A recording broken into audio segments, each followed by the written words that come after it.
Mike Mozart of Jeepers Media on YouTube, and I'll bet you never knew that I was a graffiti artist or a street artist. And you're going to see some of the artwork that I've done for the past 30 years. And my street art just doesn't decorate streets, it decorates things like this vase. And I call a lot of these things reversos because there's secret artwork on the other side. I didn't just use ordinary spray paint, well, some of it is, but I custom mixed and matched a lot of my paints. They have special effects. I included gold dust and diamond dust, real gold leaf.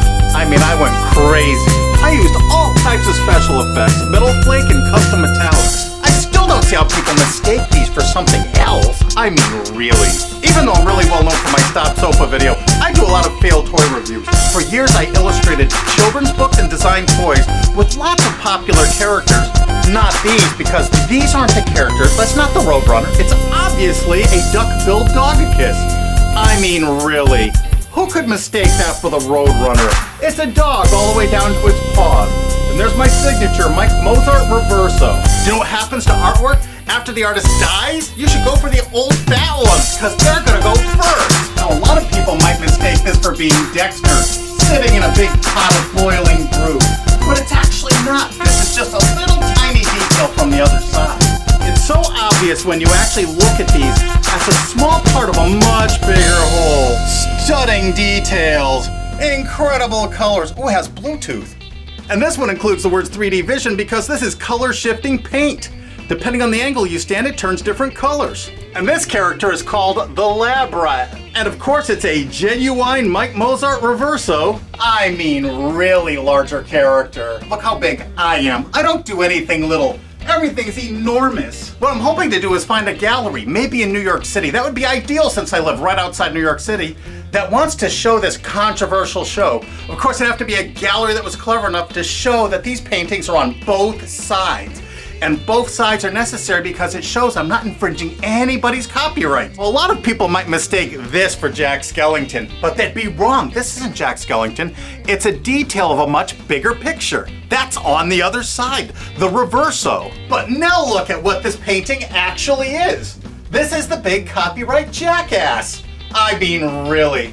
Who would mistake that for Jack Skellington now? And I'm not the unknown artist. Search Mike Mozart in quotations on Google. There's a million hits for me, or my company, Jeepers Media. And my next Mike Mozart Reverso is one of the orneriest, craziest, shooting up characters in the whole world. It's not actually Yosemite Sam. How could anyone mistake You Duck You Miss for Yosemite Sam? And what do we have here?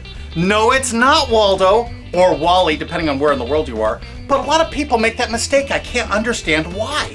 But if you look at the other side, it's obviously the Santosaurus. I mean, what else could that be? This is obviously not Marvin the Martian. And I use lots of found real objects that would have been found outside on those original brick walls. I still can't see how people mistake these for something else. I mean, really. That's actually a gigantic butterfly. Of course. How could anybody get that wrong? We need to save fair use because this is commentary on the big media companies and how they're trying to silence you. So copyrights now are the beast. And on the Reverso part, I use paint markers, sometimes I use spray paint, but the boards are always prepped with crazy backgrounds before I start. Do you think I should just do my YouTube videos and do these paintings and just retire? This is a continuation of the street art that I was doing in the 1970s and 80s. I was doing it before it was popular. I created a lot of these samples way back then. And what happened is the galleries at the time said, no one's gonna buy graffiti art. You can see it in the streets for free. And then Keith Haring came out and made street art very popular. But by then I was illustrating children's books and designing toys, and I had a family, and I didn't have the time anymore to put into my artwork, but now I do.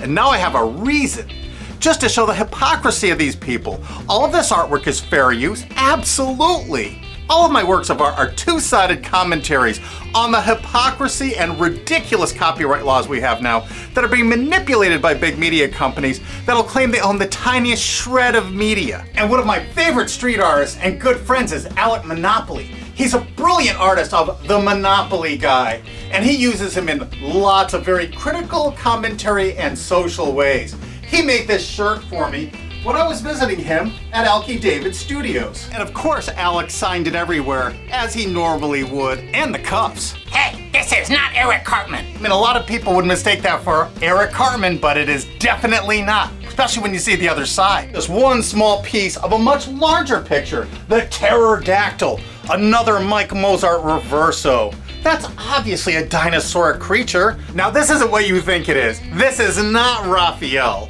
No way. This is just another little detail of a much bigger picture. Obviously a big swamp alligator. There is no way you could confuse that with Raphael. Cowabunga, dudes! This is obviously not SpongeBob and Patrick. Why would people make that mistake? The other side shows they're completely different characters and creatures altogether. It's a big pink sea anemone and some weird undersea fish being attacked by an even bigger fish. And Mike Mozart's reversos aren't just graffiti art on wallboard, they're also incredible vases. They're also, this is not Scooby-Doo. If you saw the other side, you would see it's not. This is another Mike Mozart free to re-upload anywhere on the internet you wish video, or you can click this remix button under the screen and you can re-upload it to your channel and the views will count on your channel. How can you beat that? Help me spread the word. Mike Mozart reversos are also on a lot of antique clocks. I especially like the original George Nelson clocks for Herman Miller. I turn them all into reversos. This is one of my next projects. And this beautiful vintage Danish modern clock by Humanoff Design is going to become another Mike Mozart reverso. I hope you enjoyed all this artwork. You're welcome to share this video anywhere on the internet or hit that remix button under the screen and share this with your friends on your own channel. I also made a lot of pictures. I made over 120 of these. Most I've given away. I still have at least 27. That's my homage to Keith Haring, which I was very proud of. I made that in 1990 and really loved it. And here's a little bit closer look at the Keith Haring picture.